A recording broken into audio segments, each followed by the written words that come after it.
Namaskar, Khamadhani people. My name is Nandita Sudha Tiwari and welcome back to my channel, that is Professor Tiwari. I hope you guys liked last lecture in which we have covered few topics of chapter motion from class 9's physics syllabus. So today we will gonna move ahead, but before moving ahead we will gonna just name that what are the topics which we have already completed or understood. The first topic or the chapter is motion. We have just have a little understanding of its introduction. We have learned that what is distance and what is displacement and how they are different from each other. We have learned their conditions, we have learned their examples. We have also learned that what is uniform motion and non-uniform motion and how you can differentiate between these two motion by using a graphical method. We have also seen few examples or real life examples of uniform and non-uniform motion. So today we will gonna move ahead, but before moving ahead, I want to tell you one thing. See, when we learn any new phenomena or concept in physics, then it is very important for us to understand one basic question, and that question is that you have to ask to yourself, what's the cause of this concept? इस concept को जिसे हम पढ़ रहे हैं, ये इसका कारण क्या है, ये क्यों हो रहा है, ये हम पढ़ते हैं. फॉर एग्जाम्पल, जैसे मैंने आपको 3 ट्रिक्स बताई थी, that observe the universe around you, imagine the things around you and then feel them up together. वैसे ही आप कॉन्सेप्ट का कारण भी जानिए. जैसे हमने मोशन पढ़ा था, ठीक है, मोशन के अंदर हम लोग क्या जानते हैं कि 3 चीजों के कारण मोशन होते हैं. क्या है वो 3 कारण? Moving object plus fixed object plus time. These are the 3 things because of which motion is being placed या motion हो रहा है इन 3 चीजों के कारण. तो ये कहलाते हैं cause. जैसे ही आपको कॉन्सेप्ट का कॉज समझ आ जाता है, the very next thing that you need to do is you need to see that what's the information this concept is giving you, और इसका क्या इम्पैक्ट है आपके आसपास या यूनिवर्स पे या चीजों के ऊपर. पहली चीज, किसी कॉन्सेप्ट का कॉज समझिए. दूसरी चीज, कॉन्सेप्ट का कॉज समझ में आ गया तो आपको दूसरी चीज समझनी है कि इसका इम्पैक्ट क्या है आप पे या यूनिवर्स के ऊपर, या फिर वो इंफॉर्मेशन भी हो सकती है. फॉर एग्जाम्पल, हमें कॉज पता है, तो अब मोशन हमें क्या इम्पैक्ट कर रहा है किन चीजों पे, या ये मोशन के थ्रू हमें किन चीजों के बारे में पता लग रहा है, या क्या इंफॉर्मेशन ये दे रहा है. मोशन इम्पैक्ट ऑफ कोर्स किसको करेगा? जो ऑब्जेक्ट चल रही है उन चीजों के ऊपर. कोई बॉडी चलती है तो उसके ऊपर मोशन का इम्पैक्ट रहेगा. तो अगर ये कोई बॉडी मोशन में है तो इनसे हमें 3 तरह की इंफॉर्मेशन मिल सकती है. कौन सी 3 इंफॉर्मेशन मिल सकती है? हमें स्पीड के बारे में पता लग सकता है, हमें वेलोसिटी के बारे में पता लग सकता है, और हमें एक्सीलरेशन के बारे में पता लग सकता है. स्पीड, वेलोसिटी, एक्सीलरेशन किसके? उस मूविंग ऑब्जेक्ट के जिसके ऊपर मोशन हो रहा है. इस मूविंग ऑब्जेक्ट की ये 3 इंफॉर्मेशन हमें पता लगती है. तो this is what the basic is कि आपको सबसे पहले कॉज पता करना है. कॉज पता लग जाता है मतलब कॉन्सेप्ट समझ में आ चुका है. उसके बाद आपको ये पता लगाना है कि ये हमसे क्या कहना चाह रहा है, क्या कन्वे कर रहा है, या क्या इंपैक्ट डाल रहा है. तो ये 3 इंफॉर्मेशन है जिसे हम आगे कंटिन्यू करेंगे. Today we will gonna learn about speed. बहुत ही बेसिक सा कॉन्सेप्ट तो है ही स्पीड, बट अगेन जैसे लोग डिस्टेंस और डिस्प्लेसमेंट के अंदर कंफ्यूज हो जाते हैं, वैसे ही लोग वेलोसिटी और स्पीड में भी कंफ्यूज हो जाते हैं. उन्हें लगता है कि दोनों एक ही चीज है, जबकि ये दोनों बिल्कुल अलग हैं, बिल्कुल अलग. जैसे डिस्टेंस और डिस्प्लेसमेंट एक दूसरे से बिल्कुल अलग थे, वैसे ही स्पीड और वेलोसिटी भी अलग है. तो आज हम जो चीज पढ़ेंगे वो है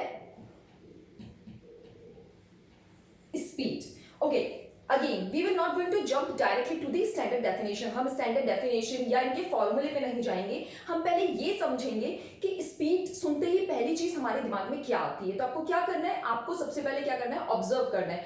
किसकी स्पीड के बारे में बात करते हैं? ऑफ कोर्स मूविंग ऑब्जेक्ट की स्पीड के बारे में हम बात कर रहे हैं. तो मूविंग ऑब्जेक्ट की स्पीड से क्या मतलब है? जैसे कि मान लीजिए कोई कार मूव कर रही है. If a car is moving, if you see any vehicle और एनी बॉडी और even an animal moving, what you say about it? हम क्या बोलते हैं कि ईदर द व्हीकल और the body is moving slow or the body is moving fast. If a body is moving slow, then we say that its speed is slow. अगर body slow move कर रही है तो मतलब speed उनकी slow है. अगर body fast move कर रही है इसका मतलब body की speed जो है वो fast है. तो speed से हमें 2 तरह की information मिली. ये moving object जो कि motion में थे, इनके थ्रू हमें इंफॉर्मेशन मिलती है स्पीड की, और स्पीड के थ्रू हमें 2 चीजों की इंफॉर्मेशन मिली.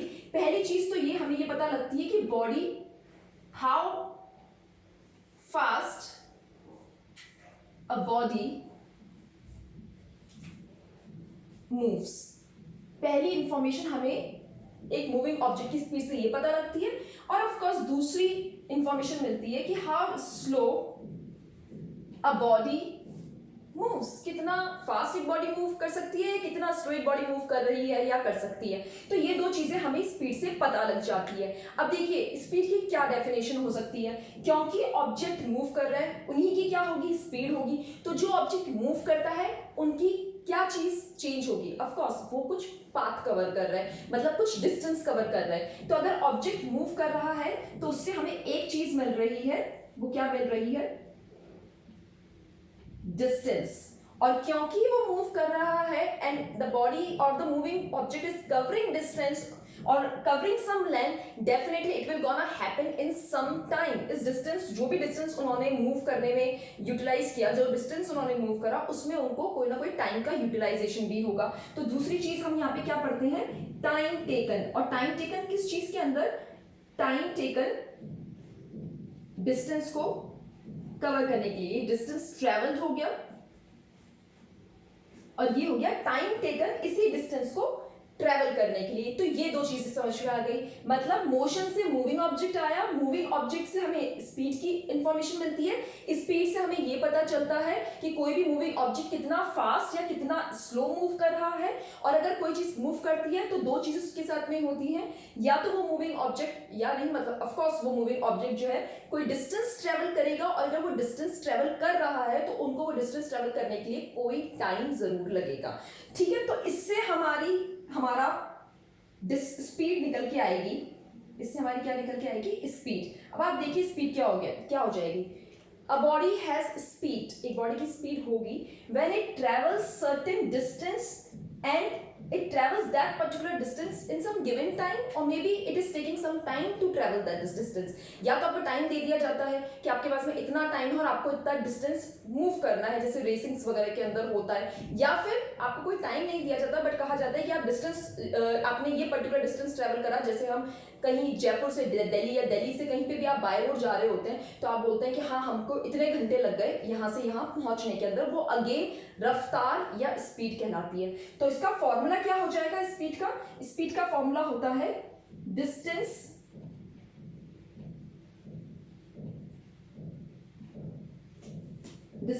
ट्रेवल्ड अपॉन और पर आप इसको कहते हैं टाइम टेकन.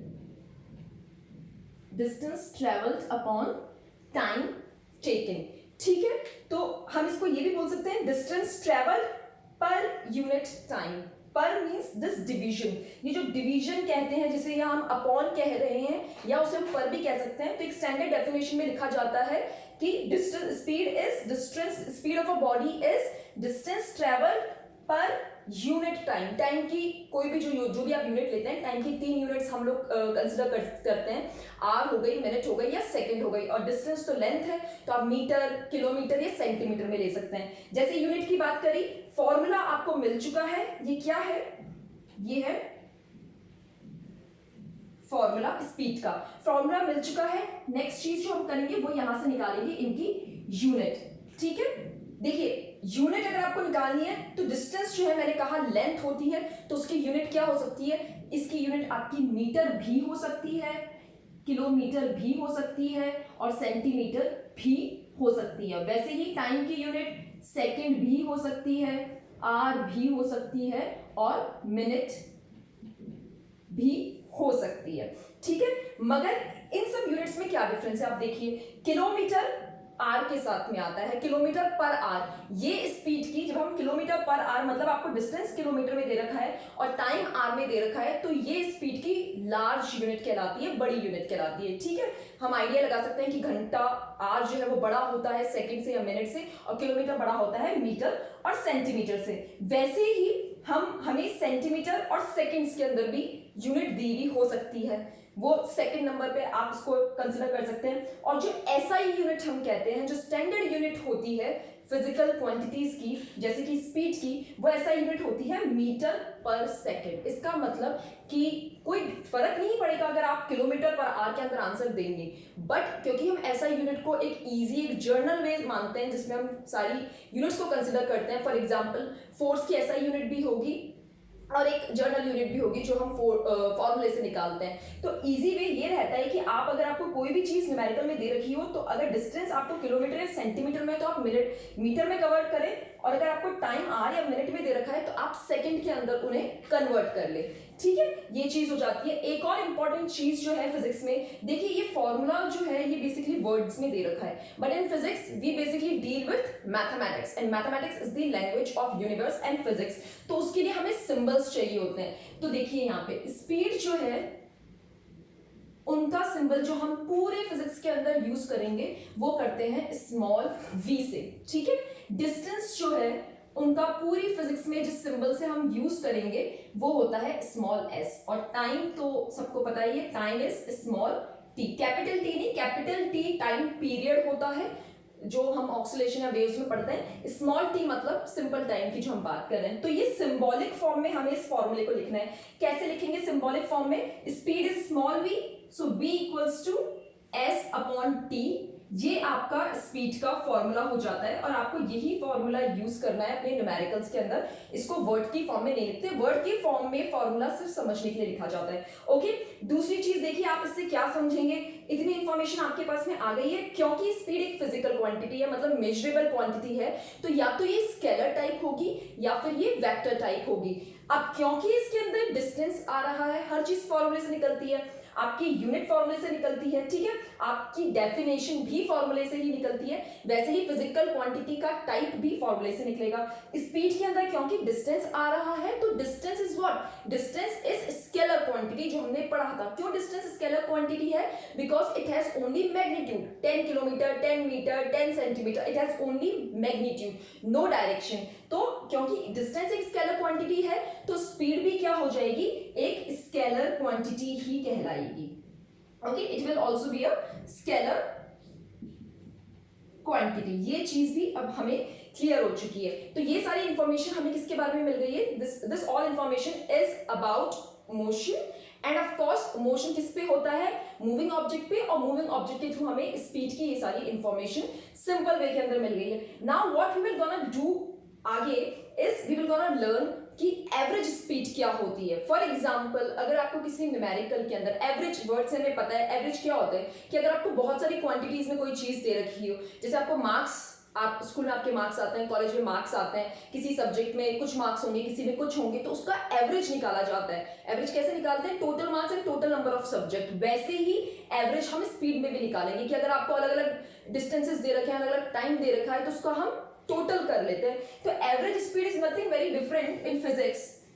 एवरेज उसी तरीके से निकलता है जैसे हम मैथमेटिक्स के अंदर एवरेज जूनियर क्लास 6, 7, 8 में पढ़ते हैं, उसी तरह से एवरेज हम यहां पे भी निकालते हैं। तो average speed, what will be average speed? Average speed will be nothing, बस आपको सेम फॉर्मूला तो चेंज होगा नहीं क्योंकि स्पीड की बात हो रही है, तो क्या हो जाएगा? Total distance travel, I'm writing in short form, total distance traveled upon total time taken। ठीक है, तो एवरेज वर्ड आगे, that means you only need to consider total distance travelled upon total time taken. For example, अब हम एक example consider कर लेते हैं। एग्जांपल क्या है? एग्जांपल ये है कि मान लीजिए कि आपसे कहा गया कि कोई कार है, if there is a car and that car has basically traveled certain distance, and let's say that car has traveled 100 kilometre. Okay, 100 kilometre car ने ट्रेवल किया है, और हमसे कहा गया एक कार है, डिस्टेंस किससे डिनोट होता है? s से। तो हम सिंबॉलिक फॉर्म में लिखते हैं कि उन्होंने कार ने 100 किलोमीटर जो है वो कवर करा है। ठीक है, उसके बाद आपसे बोला गया कि जो 100 किलोमीटर कार ने ट्रेवल किया है, ये उन्होंने कुछ कवर किया है लेट्स से 4 आवर्स के अंदर। ठीक है, तो सबसे पहला काम आपका देखिए क्या होगा?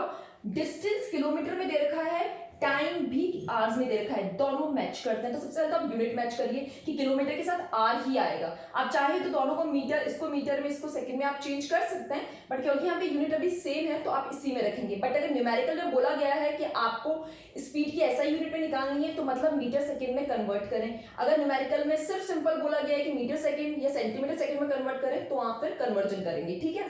बट अभी हम सिर्फ एग्जांपल लेते हैं। तो आपको कहा गया है कि कार जो है वो इतना डिस्टेंस ट्रेवल कर रही है 100 किलोमीटर का, और टाइम कितना लग रहा है 100 किलोमीटर के डिस्टेंस के अंदर 4 आवर्स लग रहे हैं। तो हम सिंपली स्पीड इनकी निकाल सकते हैं। क्या हो जाएगी 100/4, और बहुत ही सिंपल मैथमेटिक्स है, डिवीजन। तो यहां से आ जाएगा 25 किलोमीटर पर आवर। तो ये 25 किलोमीटर पर आवर का मतलब क्या हुआ कि ऑब्जेक्ट ने 25 किलोमीटर हर घंटे कवर किया, तब जाके 4 आवर्स में that object was capable enough कि उन्होंने इतना डिस्टेंस 100 किलोमीटर का पूरा कर पाए वो, ठीक है। बट एक्चुअली में देखिए होता नहीं है इस तरीके से। क्यों नहीं होता? Because when we talk about speed and we know that speed can only be of certain object which is moving, किसी मूविंग ऑब्जेक्ट की ही हो सकती है। अब जब ऑब्जेक्ट मूव करते हैं तो वो हमेशा एक ही स्पीड से मूव नहीं कर सकते। क्यों नहीं कर सकते?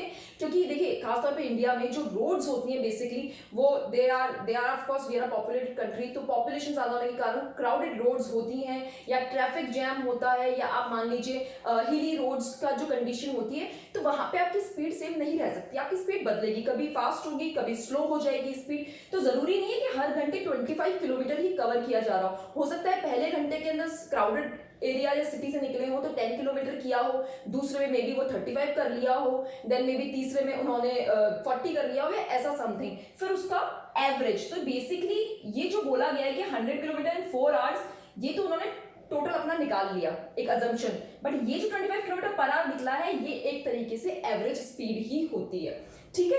अब हम जो नेक्स्ट चीज पढ़ेंगे वो है यूनिफॉर्म स्पीड। जैसे मैंने कहा था आपको, जब हमने यूनिफॉर्म मोशन और नॉन यूनिफॉर्म मोशन पढ़ा था, कि ये बहुत ही जरूरी है कि आप ये चीज समझें कि मोशन तो हमने चैप्टर का नाम है, ठीक है, सिंपल बेसिक है हमारा, बट यूनिफॉर्म वर्ड का मतलब क्या होता है? कांस्टेंट रेगुलर जो चीज हो रही है उसे हम यूनिफॉर्म कहते हैं। Non uniform mean something which is irregular, ठीक है, बराबर नहीं है जो।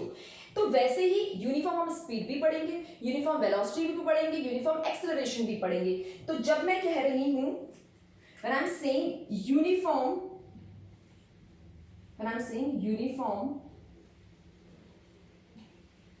speed, what does this mean? Uniform speed, again speed क्या है?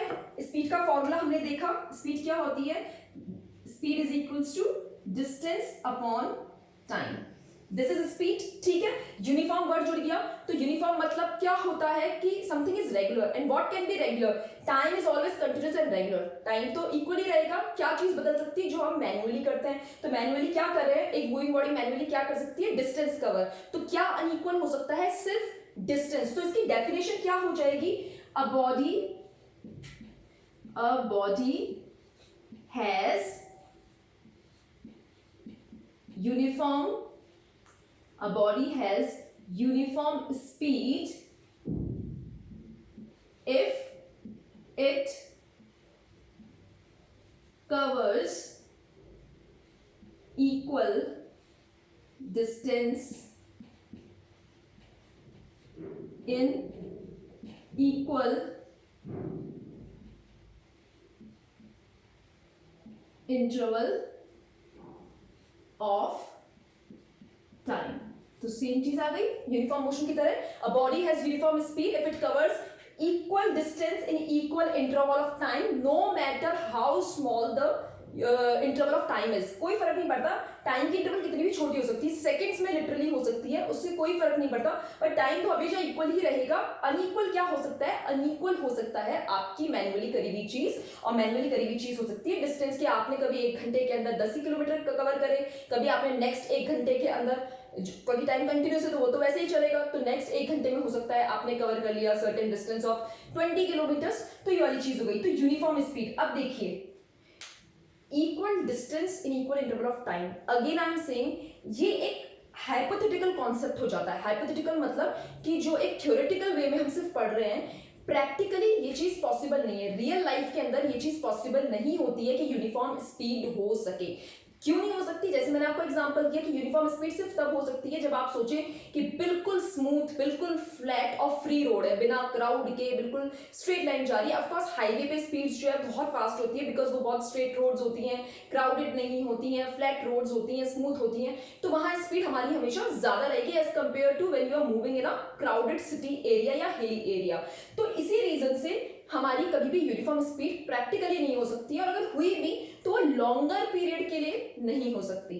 ठीक है, ये एग्जांपल जो है इसका हो गया। फॉर एग्जांपल इसको हम एक एग्जांपल से भी देख सकते हैं। मान लीजिए हम ये कह रहे हैं कि कोई बॉडी है जिसने 60 किलोमीटर पर आवर की स्पीड ट्रेवल करी। ठीक है, एक बॉडी ने 60 किलोमीटर पर आवर की स्पीड से एक बॉडी ने मूव किया। व्हेन आई से 60 kilometre per our, that means हम आइडिया लगा सकते हैं एक घंटे में 60 किलोमीटर हम बोल रहे हैं, जबकि हमें पता नहीं कि हर घंटे ही वो 60 किलोमीटर चल रही थी या नहीं चल रही थी, बट हम आइडिया लगाते हैं कि अगर 60 kilometre in 1 hour, that means half hour में, या फिर हम कह सकते हैं 30 मिनट्स के अंदर, हाफ आवर में या फिर 30 मिनट्स के अंदर उन्होंने, बॉडी ने 30 किलोमीटर कवर किया होगा। ठीक है, हाफ आवर में या 30 मिनट्स में 30 किलोमीटर कवर किया होगा। अगर हम यूनिफॉर्म की बात कर रहे हैं कि अगर हम माने कि नहीं भाई यूनिफॉर्म तो प्रैक्टिकली होता है, यूनिफॉर्म स्पीड हो सकती है, तो अगर 60 किलोमीटर पर आवर की स्पीड है तो मतलब आधे घंटे में या हाफ आवर के अंदर हम बोल सकते हैं कि 30 किलोमीटर कवर कर रहा है। अगर ऐसा ही है तो क्वार्टर ऑफ एन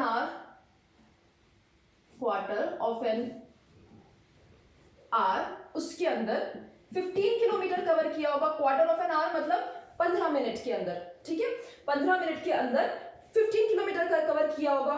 और इससे हमें पता लग गया कि डेफिनेटली फिर तो 1 मिनट के अंदर वो बॉडी जो भी थी जिनकी ये स्पीड थी वो कवर कितना कर रही है, 1 किलोमीटर।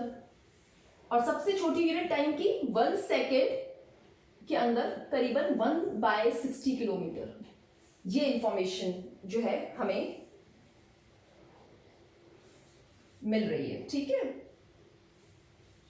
ये सिर्फ समझाने के लिए है कि हमें अगर कोई स्पीड दे दी जाती है 60 किलोमीटर पर आवर, इसका मतलब तो ये होता है कि 30 मिनट्स में या 30 जो है आधे घंटे में या 30 मिनट से 30 किलोमीटर, 15 मिनट के अंदर आप जो कह रहे हैं 15 किलोमीटर, यहाँ चाहे क्वार्टर नहीं समझ में आए तो 15 मिनट लिख सकते हैं, और 1 मिनट के अंदर 1 किलोमीटर, और 1 सेकंड में मतलब 1/60 किलोमीटर हो रहा है। तब हम कह सकते हैं कि 60 किलोमीटर पर आवर की यूनिफॉर्म स्पीड है, जबकि ऐसा होना अमूमन पॉसिबल नहीं होता प्रैक्टिकली। ये इतना इक्वालिटी के साथ, इतना यूनिफॉर्मिटी के साथ में या इतना रेगुलरिटी से नहीं चलता है। ठीक है, now we have one example, और वो जो एग्जांपल है वो बेसिकली न्यूमेरिकल्स प्रॉब्लम है, बट उसमें जो मेन चीज हमें करनी है वो है कन्वर्जन। बहुत सारे बच्चों को कन्वर्जन के अंदर बहुत ज्यादा प्रॉब्लम होती है कि कन्वर्जन में वो कंफ्यूज हो जाते हैं। Do we study conversion of units in junior classes like 6, 7, 8, but still they do get confused. हम एक छोटा सा एग्जांपल ले लेते हैं। मान लेते हैं, हम सपोज कर रहे हैं कि कोई बॉडी है, ठीक है, उन्होंने कवर किया है लेट्स से 30 किलोमीटर। ये 30 किलोमीटर क्या हो गया बॉडी का डिस्टेंस। ठीक है, और टाइम कितना लिया है इस डिस्टेंस को कवर करने के लिए, जो टाइम लिया है बॉडी ने इस डिस्टेंस को कवर करने के लिए, let's just say it's 5 minutes. ठीक है, तो टाइम हम ले लेते हैं 5 मिनट्स, मतलब एक बॉडी ने 30 किलोमीटर कवर कर लिए 5 मिनट्स के अंदर। ठीक है, अब आप सबसे पहले देखिए स्पीड का फॉर्मूला आपको पता है। स्पीड का फॉर्मूला क्या होता है, speed is equals to distance upon time. ये स्पीड का फॉर्मूला पता है। सबसे पहले चीज आपको क्या चेक करनी है, डिस्टेंस और टाइम की यूनिट सेम है क्या, नहीं है, 1 किलोमीटर में 1 मिनट में। मगर क्वेश्चन में आपसे ये बोला गया है पहले पार्ट के अंदर कि आप जो है सेंटीमीटर सेकंड में निकालिए आंसर को, स्पीड को मतलब, फिर आपको निकालना है लेट्स से मीटर पर सेकंड में, एंड देन आपको उसको निकालना है किलोमीटर पर आवर में। तो अब यहाँ पे स्पीड निकालना तो बहुत आसान है, बट कन्वर्जन में मोस्टली स्टूडेंट्स गेट कंफ्यूज। तो देखिए किस तरीके से होगा, हम कन्वर्जन को थोड़ा सा समझ लेते हैं। 1 किलोमीटर, या आप इधर देखिए 1 किलोमीटर के अंदर क्या होता है बेसिकली 1000 मीटर। 1 किलोमीटर में 1000 मीटर होते हैं, 1 मीटर में 100 सेंटीमीटर्स होते हैं। 1 किलोमीटर में 1000 मीटर एंड 1 मीटर में 100 सेंटीमीटर। अब इधर देखिए, अगर आपको कोई चीज किलोमीटर में दे रखी है जैसे यहाँ पे है, so first you need to convert it into metre and then only you can jump to centimetre. So how you will gonna do it, you can do it like in this way, 1 kilometer then move to meters and then moves to centimeter. तो कैसे करेंगे आप? यहां क्या दे रखा था 30, तो आप यहां लिख लीजिए 30 किलोमीटर. मीटर में करने के लिए क्या करना पड़ेगा? 1000. अब यहां पे कैसे करें? ये भी बच्चे कंफ्यूज हो जाते हैं that whether we need to divide or whether we need to multiply. तो एक लॉजिक ध्यान रखें कि अगर हम किसी भी बिग यूनिट से, बी फॉर बिग यूनिट से अगर हम स्मॉल यूनिट में जा रहे हैं तो हमेशा मल्टीप्लीकेशन करेंगे, और स्मॉल यूनिट से बिग में जा रहे हैं तो हम डिवाइड करेंगे. तो आप यहां देखिए, किलोमीटर से पहले मीटर देन सेंटीमीटर. तो किलोमीटर क्या हो गई? Big unit, metre small unit, और फिर ये अगेन सबसे स्मॉल यूनिट. तो किलोमीटर से मीटर में जा रहे हैं मतलब मल्टीप्लाई होगा. मल्टीप्लाई क्या होगा? जो किलोमीटर के मीटर का आपका कन्वर्जन का आपको मैग्नीट्यूड दे रखा है. तो 30 किलोमीटर मल्टीप्लाई 1000. ठीक है, ये आपने कर लिया, पहला स्टेप क्लियर. तो यहां से क्या निकलेगा आपका? ये मीटर में कन्वर्ट हो गया. अब आपको क्या करना है? मीटर से सेंटीमीटर में कन्वर्ट करना है. ठीक है, you need to convert now metre to centimetre. और मीटर से सेंटीमीटर में क्या है? 100. अगेन मीटर और सेंटीमीटर दोनों ही स्मॉल यूनिट है, मगर सेंटीमीटर के कंपैरिजन में मीटर बड़ी हो गई. तो आप यहां लिख सकते हैं ये बड़ी हो गई और ये स्मॉल हो गई. तो आप क्या करेंगे इस केस में? बिग से स्मॉल अगेन मल्टीप्लीकेशन करना है. तो यहां तक तो हम पहुंच गए थे, तो इसको हम कैसे लिखेंगे? ये हो गया इतना, and then it will be multiply by 100. तो आप इसे कैलकुलेट कर लीजिए, ये कितना हो जाएगा? 1 2 3 4 5 6. ठीक है, जो भी आप इसको इस तरह से कैलकुलेट कर सकते हैं. अब यहां तक आप लोगों ने कर लिया. नेक्स्ट चीज आपकी जो आती है, आपके पास में ये जो डिस्टेंस है, ये डिस्टेंस कन्वर्टेड आ गया किसके अंदर? सेंटीमीटर के अंदर. अब अगर आपको इसी चीज को, आपको टाइम दे रखा है, टाइम को किसमें करना है? सेंटीमीटर की साइड. टाइम की कौन सी यूनिट आती है? सेकंड की यूनिट. तो आप किस तरीके से करेंगे? देखिए वापस वही, सबसे बड़ी यूनिट टाइम की क्या होती है? आर. आर से किस में जाता है? मिनट में.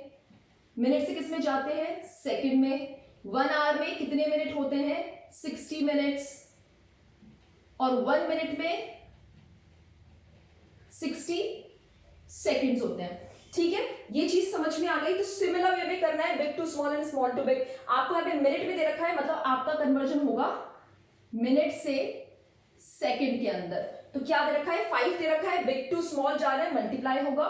That means 5 multiply 60 and will give you कितना? सेकेंड्स.